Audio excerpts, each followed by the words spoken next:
Olá a todos. A gente vai dar início a mais uma reunião científica, né, do nosso setor de terapia intensiva, né, da disciplina de medicina intensiva do Hospital São Paulo da Unifesp, que também é um curso de extensão, né? A gente queria agradecer a presença de todos.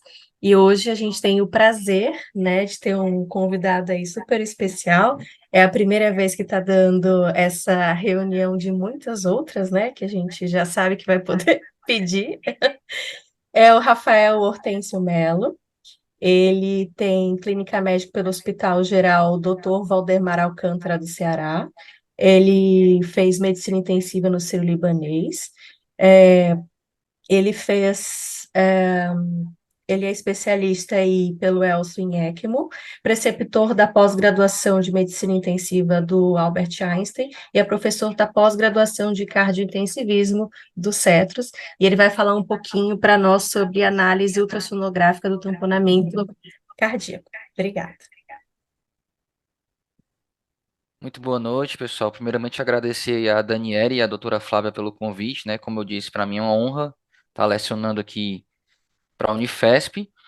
E a ideia vai ser a gente tentar sintetizar todos os conceitos que o intensivista ou emergencista, ou qualquer médico que lide com um paciente crítico precise saber para fazer o diagnóstico de tamponamento cardíaco à beira do leito. Porque muitas vezes vai ser você que vai ter que tomar a conduta para salvar esse paciente. Então, é essencial que a gente saiba pelo menos o básico de como diagnosticar o tamponamento cardíaco com ultrassom. Então, para dar início, vou só relembrar um pouquinho a anatomia, nada demais aqui, vocês estão cansados de saber disso, mas só para lembrar que o pericárdio ele é composto por duas camadas finas, né? Uma parietal, mais fibrosa, mais externa, e a serosa, que é visceral. E entre essas duas lâminas pericárdicas tem um líquido que gerando um espaço virtual, e esse líquido é em torno de 20 a no máximo 50 ml de volume. Então, esse espaço do pericárdio ele é virtual. E a forma como ele engloba o coração parece um saco mesmo. É por isso que é chamado de saco pericárdico. Parece um saco, parece que o coração está dentro de um saco. E quais são as etiologias mais comuns do derrame pericárdico barra tamponamento cardíaco? As mais comuns são neoplasia, trauma, dissecção de aorta e, por vezes, é idiopático. E as causas menos comuns, mas que a gente vê, acaba vendo muito por aí, porque a gente vê um volume de pacientes muito grandes, principalmente pós-cirurgia cardíaca, né? Acho que quem tiver trabalhado ou trabalhar numa UTI de cirurgia cardíaca já deve ter se encontrado nessa situação de um tamponamento pós-cirurgia cardíaca. E outras diversas outras causas, né? Pós-viral, iatrogênico, hipotireoidismo, tuberculose, uremia, dentre outras. Acha-se que nessas causas idiopáticas, grande parte delas sejam também pós-virais, tá?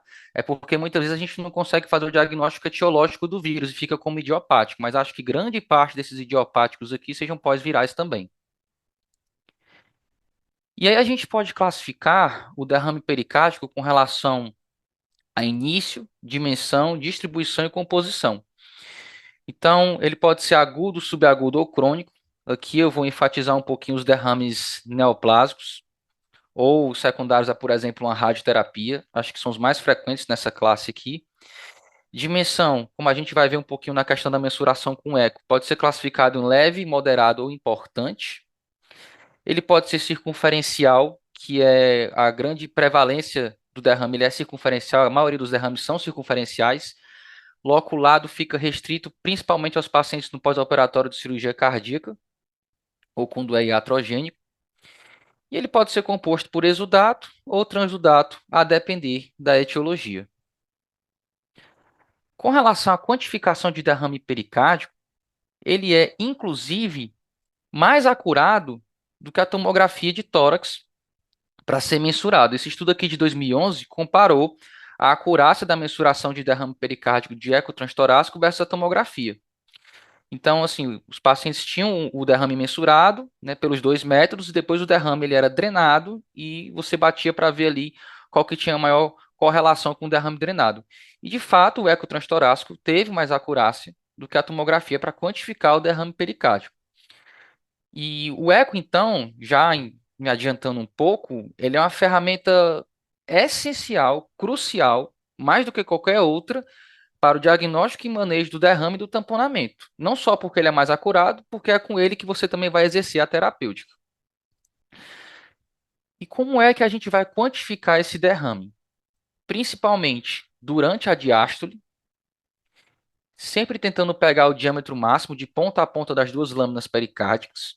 A janela preferencial para fazer isso é a subcostal, porém, a apical 4 câmaras, se o paciente tiver uma boa janela, também é uma janela importante. E sempre tentar você mensurar e observar esse derrame no máximo de janelas possíveis, principalmente para evitar fatores confundidores que eu vou falar mais na frente. Então, com relação à quantificação, que eu até já tinha me adiantado um pouco nos slides anteriores, a gente vai correlacionar o diâmetro, o tamanho da lâmina de derrame com um certo volume de derrame pericárdico. Ou seja, quando o derrame tem menor, a lâmina de derrame tem menos que 10 milímetros, a gente chama isso de um derrame leve ou mínimo e correlaciona isso com volume de derrame de 50 a 100 ml. Quando a lâmina tem de 10 a 20 milímetros, está correlacionado com um volume de 100 a 500 ml, isso a gente considera já um derrame moderado. E a lâmina maior que 20 milímetros já está correlacionado com um derrame maior que 500 ml, isso já é um derrame bem importante, então, que chama mais atenção aqui. Aqui eu trouxe alguns exemplos só para a gente ter uma análise visual do que eu estou falando aqui. Aqui seria um derrame pericárdico mínimo, janela apical 4 câmaras na janela subcostal 4 câmaras. Aqui seria um derrame pericárdico moderado, circunferencial, como vocês estão vendo aqui, tanto na apical 4 câmaras quanto na paraesternal eixo curto aqui. Só um detalhe, pessoal, a qualquer momento vocês podem me interromper, tá? Para perguntar alguma coisa ou se eu estiver indo muito rápido. E aqui seria um derrame importante. Inclusive, isso aqui é um caso real, por isso que a imagem ficou meio ruim, porque infelizmente eu não salvei no pendrive na época.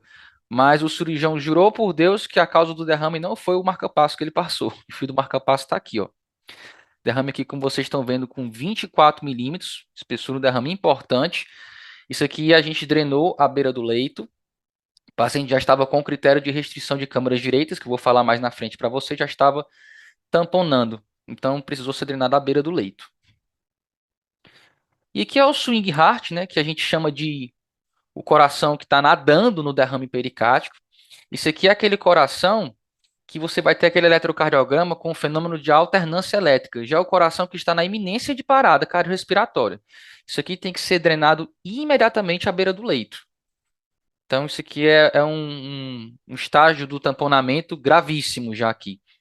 E interessante que esse fenômeno da alternância elétrica no eletrocardiograma, ele acontece justamente por conta disso aqui, ó. Nessa apical 4 câmaras dá para visualizar bem. Porque o coração, como ele está imerso no grande volume de derrame, a cada batimento cardíaco ele faz um movimento de translação e fica meio que mudando o eixo elétrico dele. É por isso que batimento a batimento ele muda a amplitude do QRS no eletrocardiograma. E aí, para a gente entender um pouquinho os achados ecocardiográficos do derrame, desculpa, do tamponamento, a gente vai ter que voltar um pouquinho na fisiologia. Isso aqui também vocês já sabem, eu só vou basicamente relembrar a vocês. O que é que acontece na inspiração? Na inspiração, a gente vai ter um aumento do retorno venoso. Com o aumento do retorno venoso, vai ter mais sangue chegando ao ventrículo direito. Então, esse ventrículo direito vai ter uma maior pressão, vai ter um maior volume sendo ocupado por sangue, e isso vai abaular o septo interventricular em direção ao ventrículo esquerdo. Isso aqui já acontece de maneira fisiológica, isso já é um fenômeno normal do corpo humano. E esse ventrículo esquerdo, apesar dele reduzir discretamente de tamanho por conta desse abaulamento, como o pericárdio não está preenchido por nada, né, um espaço virtual, ele tem espaço, digamos assim, para se acomodar e para esticar. Então, esse efeito é diminuto no débito cardíaco, quase não tem efeito no débito cardíaco. Isso aqui que eu acabei de explicar para vocês é um exemplo do fenômeno da interdependência ventricular. Ou seja, como os ventrículos compartilham da mesma parede, que é o septo interventricular, e da mesma caixa torácica, tudo que acontece em um ventrículo pode afetar o outro ventrículo. É basicamente isso que acontece, por exemplo, na inspiração. Na expiração, o sangue vai sair do ventrículo direito, vai em direção à circulação pulmonar. A gente ainda vai ter o squeeze do sangue da circulação pulmonar em direção ao ventrículo esquerdo, então ele recupera o seu tamanho e o septo volta a se deslocar em direção ao ventrículo direito. E a pressão do ventrículo esquerdo é maior do que a pressão do ventrículo direito.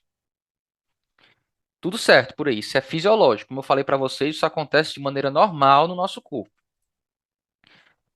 Outro conceito agora que eu quero que vocês guardem. Pressão transmural.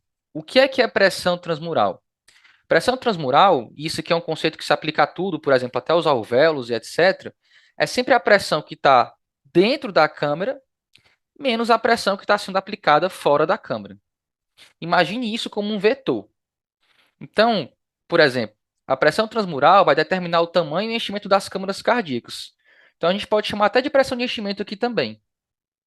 E as pressões das câmaras cardíacas direitas são menores porque suas paredes são finas. Ou seja, elas são mais suscetíveis ao aumento dessa pressão externa. Veja o que é que acontece quando eu tenho um derrame pericárdico. Quando eu tenho um derrame pericárdico, que ele começa a ser volumoso, ou que ele é instalado de forma bem aguda, eu vou ter um aumento dessa pressão pericárdica. Então, imagine que isso aqui em forma de vetor. O meu vetor resultante tende a ficar sendo vermelho, de forma que se minha pressão pericárdica acabar ficando maior que minha pressão da câmara, no caso a câmara direita, eu vou ter uma tendência a colabar ou colapsar a câmara. Guardem essa outra informação aí que vocês vão ver mais na frente, porque isso vai ser importante. Todo mundo entendeu? Posso continuar? Pode ser. Então, voltando lá para a questão do que acontece na inspiração, na expiração. O que é que vai acontecer no paciente que está com um derrame pericárdico importante ou tamponando? Na inspiração, eu vou ter aquele aumento do retorno venoso, vou abaular o septo interventricular em direção ao ventrículo esquerdo, só que agora, como eu tenho um derrame pericárdico importante aqui, esse ventrículo esquerdo não tem mais como acomodar esse volume de deslocamento, e na verdade ele já está sendo pressionado, já está com sua pressão transmural diminuída, porque a pressão pericárdica aqui está aumentada. Então, o que é que vai acontecer? Eu vou ter uma diminuição do meu débito cardíaco e da minha pressão de pulso. Por quê? Se eu estou com o ventrículo esquerdo sendo apertado de um lado e de outro, eu vou diminuir o volume diastólico do ventrículo esquerdo. Diminuindo o volume diastólico, por consequência, eu vou diminuir o meu volume sistólico. Se eu encho com menos sangue, eu estou menos sangue sendo ejetado. Na expiração, como eu já expliquei para vocês, né, que o sangue sai do ventrículo direito, tem o squeeze da circulação pulmonar, o septo volta para o seu local de origem. Então, o volume diastólico do ventrículo esquerdo volta a aumentar, e como o volume diastólico aumenta, o meu volume sistólico aumenta, dando um aumento da pressão de pulso aqui. E isso aqui, pessoal, é a explicação do pulso paradoxal no tamponamento. É por isso que a gente tem o pulso paradoxal. Que o nome eu acho até meio errado, porque ele é apenas uma exacerbação de um fenômeno fisiológico. Não é paradoxal isso acontecer, está sendo exacerbado um fenômeno que já acontece normalmente. E isso aqui vai ser importante para a gente entender um dos achados ecocardiográficos mais lá na frente. Falando um pouquinho da fisiopatologia do tamponamento especificamente, como vocês estão vendo aqui nesse gráfico, é mais importante a velocidade de instalação do derrame do que o volume de instalação. De forma que pequenos derrames de, por exemplo, 100 ml, 80 ml, 150 ml no máximo, podem tamponar o coração se forem instalados de maneira muito abrupta. Aqui eu dou exemplo, por exemplo, nos derrames, nos tamponamentos no pós-trauma, né? Trauma miocárdico, ou, por exemplo, no pós-operatório de cirurgia cardíaca. Esses derrames são instalados de maneira muito abrupta, então são de pequenos volumes. A velocidade é mais importante para tamponar porque a câmara não consegue se acomodar àquela modificação da pressão transmural. Aqui nos derrames que se instalam de forma mais lenta, eu vou frisar de novo, por exemplo, os derrames neoplásicos. Eu trabalho no UTI oncológico, então já tivemos que drenar a beira do leito, tamponamentos, mais de 4 vezes esse ano, para vocês terem uma noção. Todos eles, o volume do derrame era maior que 500 ml. Porque, usualmente, os pacientes neoplásicos, o derrame ele é subagudo ou crônico, ele vai se acumulando aos poucos. Então, quando o paciente tampona, ele já está com um volume muito alto de derrame. Teve um que foi drenado lá que tinha quase 900 ml. Então, os derrames mais crônicos, quando eles tamponam, tendem a ser muito mais volumosos. E agora falando um pouquinho da apresentação clínica. Com menor enchimento ventricular por restrição do pericárdio, eu vou ter um aumento da pressão de enchimento, e aí eu vou ter turgência jugular, bolhas abafadas porque eu vou ter o derrame circundando o coração, e eu vou ter aquele pulso paradoxal, pela explicação que eu já dei a vocês. Com menor volume sistólico, eu vou ter um menor débito cardíaco, e com isso eu vou ter um ataque cardíaco compensatório, ou seja, quase que sempre o paciente que está tamponando, na verdade, em quase todos os choques obstrutivos, o coração está hiperdinâmico, e eu vou ter hipotensão pela redução do meu débito cardíaco. E com o menor débito cardíaco, eu vou ter menor oxigenação dos tecidos, e vou ter dispneia, taquipneia e rebaixamento do nível de consciência. Se a gente lembrar lá da faculdade, essa tríade aqui tem um nome, né? Tríade de Beck. Porém, essa tríade de Beck, pessoal, a gente aprende, é muito bonita e etc. Mas a prevalência desses três sinais é extremamente baixa, se eu não me engano, algo em torno de 30%. E os nossos pacientes da UTI, eles não vêm bonitinhos assim, né? Eles estão entubados e etc. Já foram manejados no pronto-socorro, tem outras coisas juntos acontecendo, sepse, etc. Então, dificilmente isso aqui vai ser útil para você diagnosticar um tamponamento na UTI. E o diagnóstico de tamponamento, ele é clínico. Por que que falam que ele é clínico? Porque vamos supor que você bote um eco no paciente, tem um derrame enorme, e você acha que tem algum colapso de câmara, você ficou em dúvida ali, ainda não tinha assistido essa aula, né? Mas o paciente está com lactato normal, saturação venosa de O2 acima de 70%, gap de CO2 abaixo de 6, tempo de enchimento capilar menor que 3 segundos, conversando tranquilo, com fome e pedindo comida. O paciente não está tamponando, tá? Então, o tamponamento ele é um conjunto de clínica que compatível com o tamponamento e achados ecocardiográficos. Porém, mesmo se ele tiver a clínica compatível, você precisa do eco. Você leva menos de um minuto para diagnosticar o derrame e o tamponamento com o ecocardiograma e vai precisar dele para drenar. E ainda tem uma vantagem a mais. Os achados ecocardiográficos são mais precoces que a deterioração clínica. Como assim? Isso é bem típico. Já cansei de pegar paciente que estava com restrição de câmara direita e aquele paciente que estava mais ou menos.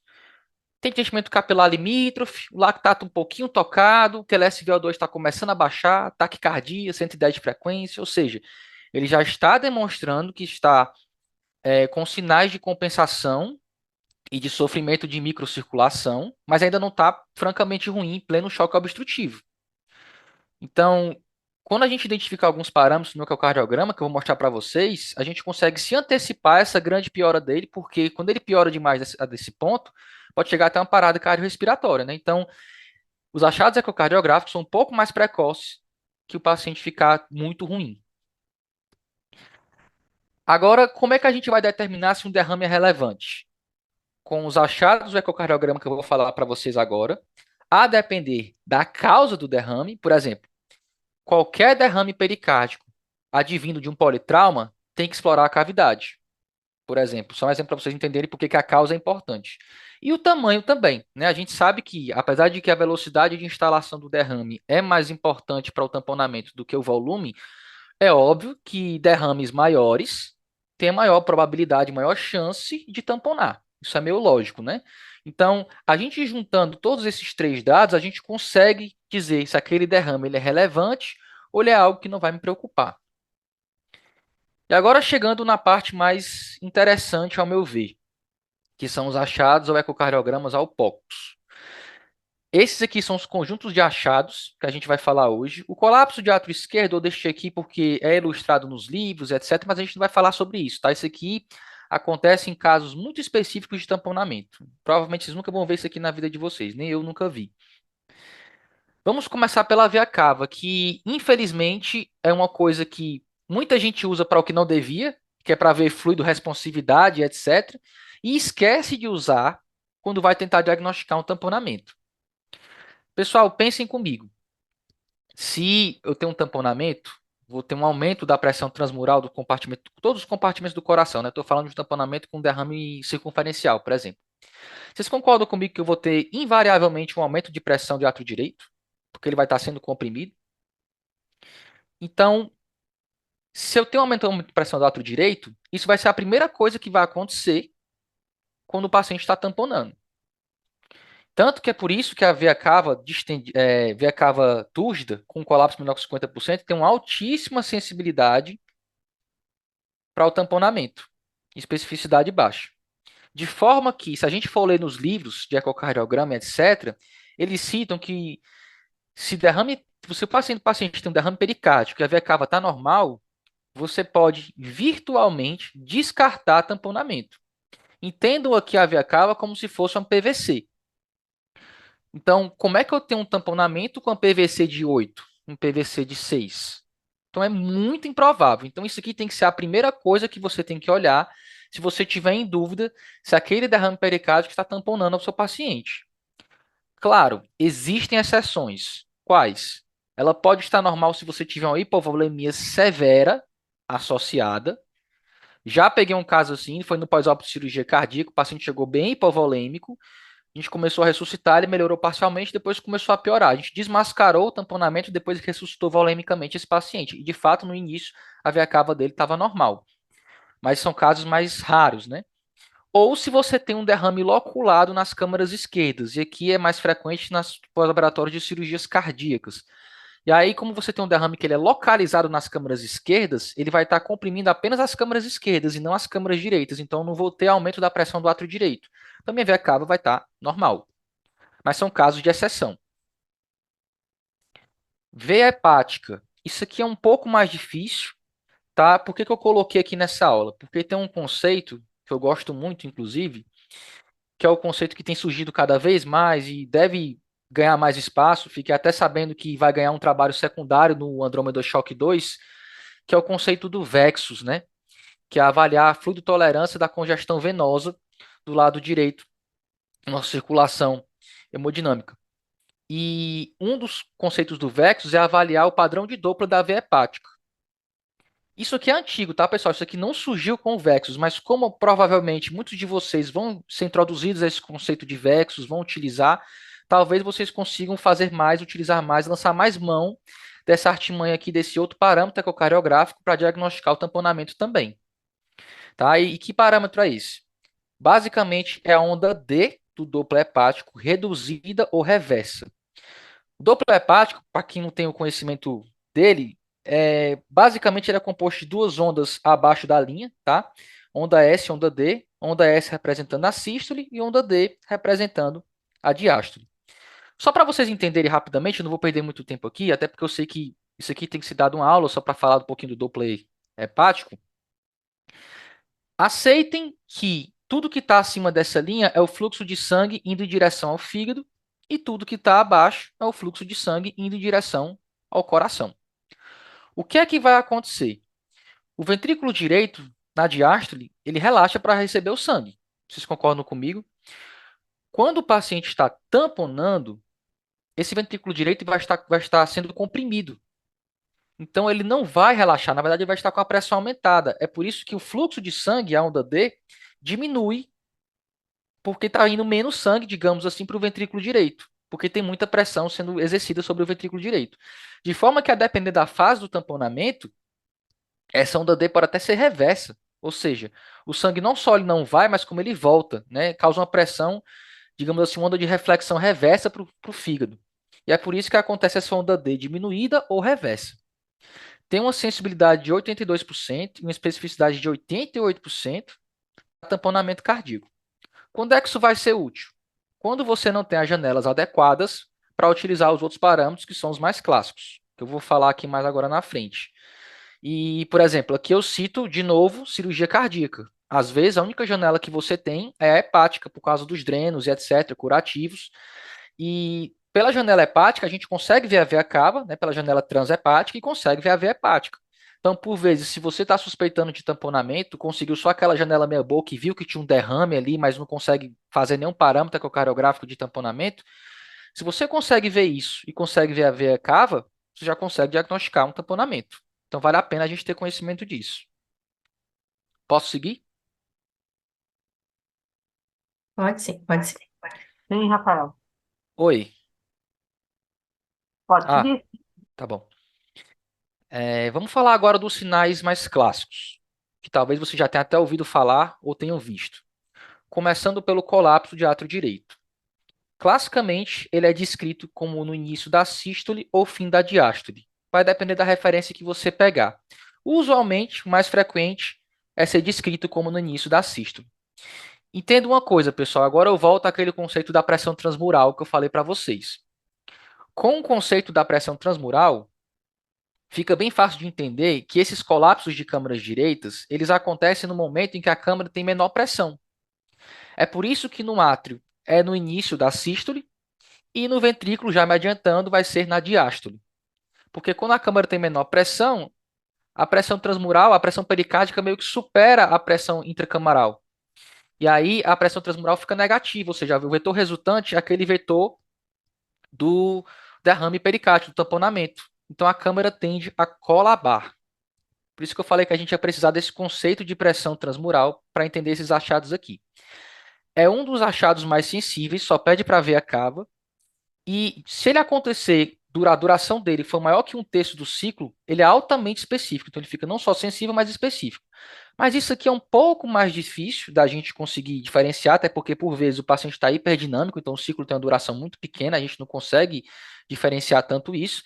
E muitas vezes os nossos ultrassons da UTI, pelo menos os vários UTIs que eu já passei, foi o que eu tenho visto, ele não é conectado a um aparelho de eletrocardiograma. Então a gente não consegue ver em que fase do ciclo está. Mas eu vou já dar um bizu para vocês conseguirem identificar se isso acontece na sístole ou na diástole. Aqui seria um exemplo de um colapso de átrio direito, como vocês estão vendo, a câmera ela entra, né, ela colapsa em cada batimento. E aí vocês vão me perguntar, beleza, como é que eu sei que isso é na sístole? Já vou dar um bizu para vocês. E aqui, de novo, outro exemplo na apical 4 câmeras de um colapso de átrio direito sistólico. Mas assim, vocês conseguem ver que mesmo no eyeballing, né, mesmo visualmente, vocês já conseguem suspeitar que isso aqui é um colapso de átrio direito que o paciente pode estar tamponando? Porque isso aqui não é um movimento normal que a gente vê no átrio direito. Então, se você vê essa imagem, independente de você não conseguir identificar a fase do ciclo ou não, tenha alta suspeição de colapso de átrio direito, ou seja, de tamponamento. E agora falando do colapso de ventrículo direito. Vai acontecer no início da diástole, então, porque é o momento que a câmara tem menor pressão. Não confundir com colapso sistólico. O ventrículo direito, às vezes, quando o coração está muito hiperdinâmico e tem um pouquinho de derrame, ele pode ter um colapso sistólico da sua parede. Isso acontece às vezes, principalmente em situações de hiperdinamismo. Não confunda isso com colapso diastólico. Então, é extremamente importante saber se esse colapso acontece na sístole ou na diástole. E é um achado mais específico e um pouco mais tardio. Aqui é um exemplo de um paciente na parasternal eixo longo, mostrando um colapso diastólico de ventrículo direito. Então, para a gente, na UTI, à beira do leito, meu ecocardiograma não está conectado a um eletrocardiograma, eu não tenho como saber pelo eletrocardiograma que fase do ciclo está. Como é que eu posso saber se isso aqui está acontecendo na sístole ou na diástole? Muito fácil, pessoal. Você vai colocar o modo M aqui, de forma que ele passe pela válvula mitral, e o raciocínio serve para qualquer outra janela. Você pode colocar o modo M em qualquer outra janela, contanto que ele passe por alguma válvula, seja mitral, seja tricúspide. Com o modo M, a gente vai conseguir saber em que fase do ciclo está acontecendo o colapso. Por quê? Vocês concordam comigo que quando a válvula abre, que aqui na setinha vermelha, ó, isso aqui é a diástole, válvula mitral abre, isso aqui é a diástole. E olha onde é que está o colapso da câmara direita, ó, setinha amarela. Ou seja, facilmente com o modo M eu consigo identificar que meu ventrículo direito está colapsando na diástole, bem no início dela. Aqui é só outro exemplo do colapso de ventrículo direito, agora numa janela paraesternal eixo curto. E agora vamos para os fluxos transvalvares. O raciocínio dos fluxos transvalvares, pessoal, é o do pulso paradoxal.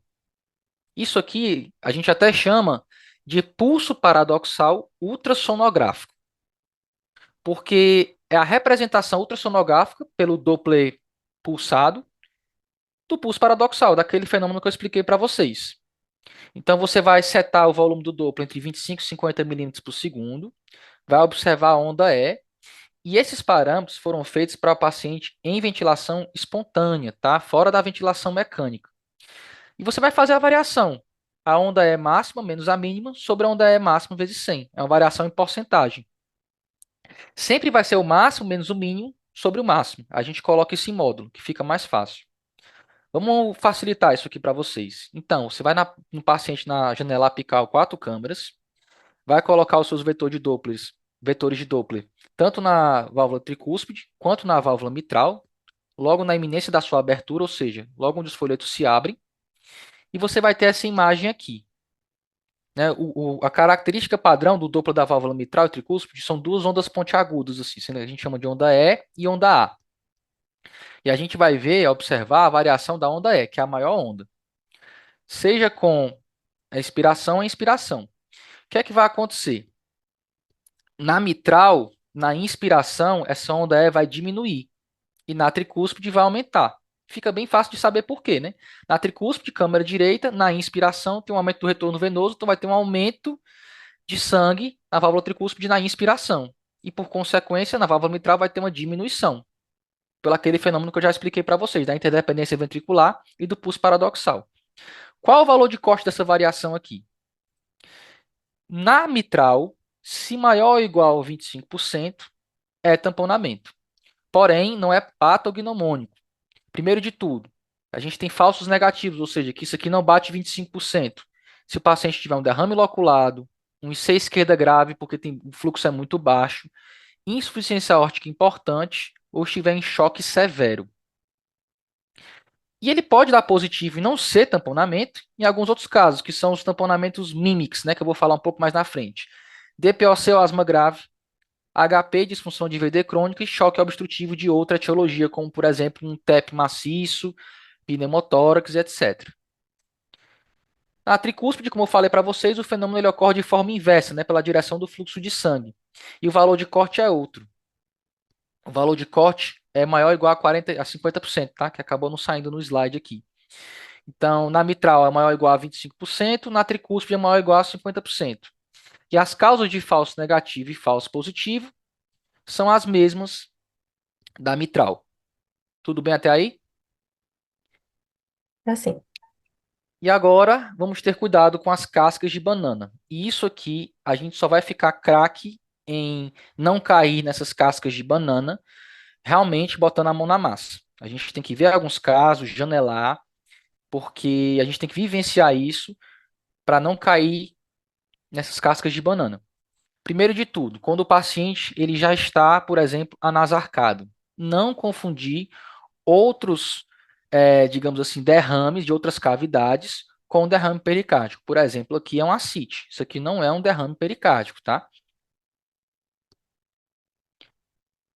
Aqui, de novo, um derrame pleural, como vocês estão vendo aqui do lado, ó, eu estou vendo até o lóbulo do pulmão colapsado aqui. Isso aqui não é derrame pericárdico. E se vocês conseguirem observar, o derrame pericárdico, na verdade, é uma fina lâmina aqui, ó, que aparece basicamente só em algumas fases do ciclo do coração. O resto é derrame pleural, não é pericárdico. E aqui eu tenho não só derrame pleural, mas tenho também ascite. A lâmina de derrame pericárdico, na verdade, é bem fininha, como vocês estão vendo aqui, ó. A gente tem que ver basicamente a diferenciação dos dois folhetos e ver se está em íntimo contato com o coração para diferenciar. Aqui é outra imagem, né? A gente mostrando aqui no apical 4 câmaras, um derrame pleural importante circundando o coração. E aqui uma, digamos assim, casca de banana que é clássica, né? Todo livro bota, assim, quando está ensinando um pouquinho sobre derrame e tamponamento.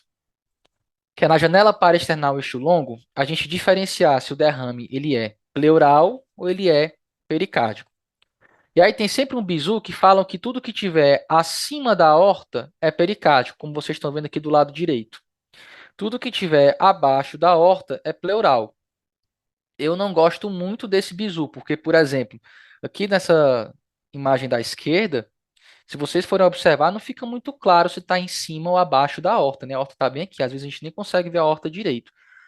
Mas, o que é que eu recomendo? Veja se o derrame está em íntimo contato com a câmara pericárdica e daí a importância também de você fazer outras janelas. Por exemplo, aqui fica bem fácil porque eu estou vendo que tem derrame aqui em cima, né? O derrame é circunferencial, realmente ele é pericárdico. E de fato está em íntimo contato com a câmara cardíaca. Aqui eu não estou vendo derrame aqui, tá? E aqui eu consigo ver que as duas lâminas cardíacas estão aqui, ó. Não sei se vocês estão conseguindo ver. Hiperecogênicas aqui. Então, não tem derrame pericárdico aqui, só tem derrame pleural. Mas isso aqui é clássico também da gente cair nessa casca de banana. Outra casca de banana, essa é até um pouco mais importante da gente saber, acontece principalmente em idosos, que é a gordura pericárdica, como vocês estão vendo aqui, ó. Preste atenção agora, a partir de agora, quando vocês forem fazer o eco dos pacientes de vocês. Muitos idosos vão ter um pouquinho de gordura, que é uma imagem meio hipoecogênica, anecoica aqui misturado com hipoecogênica, acima da câmara direita, que é a gordura pericárdica. Ela fica principalmente nessa região mesmo, na parte external longo, que é em cima da via de saída do ventrículo direito. E às vezes, se a gente for desavisado ou não tiver visto isso antes, ou ver rapidamente, a gente pode pensar que isso aqui é um derrame, mas é só gordura pericárdica, tá? Um bizu é que, se vocês forem observar, ele se mexe junto com o batimento cardíaco. Então, falando a favor de um tecido que é móvel, que está aderido ali ao pericárdio, tá? E em pacientes intubados, né? Assim, como eu falei para vocês, a questão dos fluxos transvalvares foi validado apenas para pacientes em ventilação espontânea, fora da ventilação mecânica, na verdade, né? E por vezes o paciente em ventilação mecânica vai ter a veia cava meio túrgida por conta da pressão positiva, talvez não tenha janela adequada para a gente ver outros parâmetros. Então, a dica que a gente dá é essa: paciente chocado está em ventilação espontânea em ambiente, é basicamente a questão do efeito do Doppler dos fluxos transvalvares.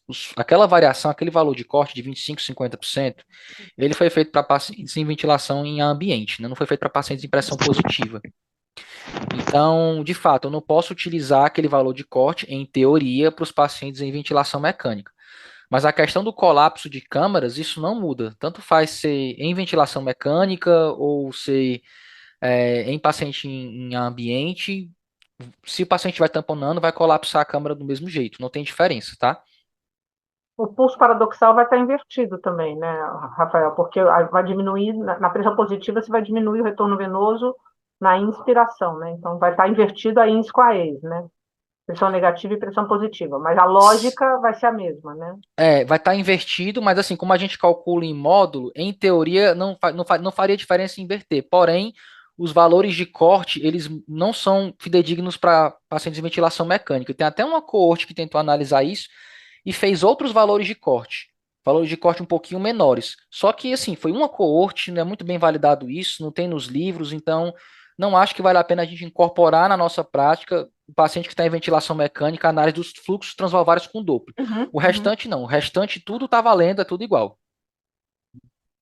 Eu acho muito interessante isso, né? Eu gostei muito do que você comentou sobre a cava, né? Eu acho que sua frase, apesar de não ter tanta a ver assim, com como hoje todo mundo hipervaloriza o que acontece com a avaliação da cava, né, Rafael? Eu acho que suas colocações foram muito boas, quer dizer, o diagnóstico diferencial ali daquela zona intermediária do paciente, né? Ou seja, tem, não tem, não tem, é muito fácil, mas aquela zona intermediária ali, a sua avaliação das causas, de possível cava normal, mesmo no paciente estando grave, ou seja, eu tenho a mesma sensação sua, sabe, que eu acho que quando a gente se empoderou do eco, a gente acaba, às vezes, querendo ser muito dicotômico, né, Rafael? Sim, sim, não, não, e a vida não é assim, né? E eu acho que sua aula traz para nós um pouco disso, sabe, do bom senso nessa avaliação global, né? E eu acho que a mensagem que fica é que nós somos todos médicos, e médicos, eu digo, nesse diagnóstico. Nós somos uma equipe de intensivistas multi, mas eu digo, para esse diagnóstico, é um diagnóstico médico, né? De fazer o diagnóstico de temporamento com base clínica, né? Às vezes a gente vem aqui, chega e vê aquele derrame pericárdico enorme, e o pessoal já apavora e tudo mais, e o doente nem está assim tão ruim, né, Rafael? Ou seja, eu acho que bom senso é muito importante. A sua aula foi extremamente ponderada nesse sentido aí, né? Achei muito boa, tá? Eu só queria Até fazer. porque. Opa, desculpa, Ah, pode falar, pode falar, Rafael. pode Não, falar. pode falar seu comentário, depois eu Não, pergunto. até porque, assim, eu trabalho no UTI oncológica, né? E em uma das reuniões científicas da gente, eu dei uma aula sobre acometimento pericárdico e doenças oncológicas. E tem um trabalho super recente que o resultado dele eu acho que, na verdade, se aplica a outros pacientes. Mas como foi de oncológico, eu coloquei lá. Mas os pacientes com derrame pericárdico oncológico que foram submetidos à pericardiocentese, mesmo os pacientes que foi tipo pericardiocentese eletiva, tiveram maior mortalidade de quem não foi submetido.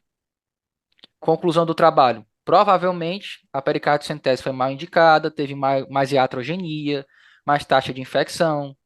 Ou seja, é muito importante a gente saber se precisa drenar aquele derrame, se precisa tomar uma conduta, antes de chegar a atacar a faca lá, né? Até porque, até para fazer uma pericardite centese guiada por ultrassom, apesar de não ser algo tão complexo, precisa de uma curva de aprendizado. E na curva de aprendizado, quem sofre são os pacientes, né? Na nossa mão, infelizmente. Então, é muito importante você conseguir ter a certeza que está tamponando ou não está. Eu só queria fazer uma pergunta, eu acabei perdendo o finalzinho da aula por problemas técnicos. Então, eu não sei se você falou sobre isso, mas eu acho que você não abordou. A gente tem muito residente aqui, e se a gente fosse drenar, né, numa urgência, não tenho como chamar uma cirurgia para fazer isso, por exemplo. Como é que você orientaria os nossos residentes a fazer isso numa urgência, guiado por ultrassom? Como é que seria? De uma forma simplista. Então, tem três técnicas descritas com três transdutores, o tanto setorial, quanto o curvilíneo, quanto o linear. O que eu mais tenho mão, e quando eu falo mão, não é que eu, tipo, drenei 50, é impossível você drenar 50 tamponamentos na sua vida toda, se duvidar, né? Mas eu já drenei 2 vezes. É porque eu tô no UTI que tem esse viés de ter muito tamponamento, muito derrame. E pela descrição das técnicas, pela minha experiência pessoal, que não é muito grande, eu prefiro o convexo ou o curvilíneo, né? Por quê?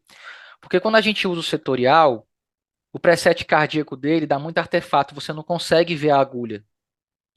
Já o curvilíneo não, você consegue ver a agulha e você ainda consegue entrar como se fosse no plano, da mesma forma que você punciona no central, no plano, né? No plano longitudinal. Então você consegue ver a agulha entrando lateralmente o tempo todo, tem maior segurança no procedimento, tá? E apesar de dar um medinho, assim, tipo, nossa, vou drenar um pericárdio e tal, é relativamente fácil. Você só precisa ter estudado a técnica correta, visto de preferência feita algumas vezes, ou pelo menos uma vez, com alguém mais experiente que tenha feito com você, né? Mas assim, a técnica, para resumir bem muito. Asepsia, tá? Claro, se der tempo, numa parada às vezes não dá mesmo, mas assim, se der tempo, asepsia. Sempre tem que dar tempo de fazer asepsia. Técnica estéreo. Anestesia local. Você pode utilizar o catéter monolume para fazer essa drenagem. Inclusive é o que a gente mais utiliza, porque o kit pericárdico específico é mais caro. O monolume dá perfeitamente para isso. Você vai puncionar, guiado por ultrassom o tempo todo, com a agulha do catéter venoso central mesmo, certo?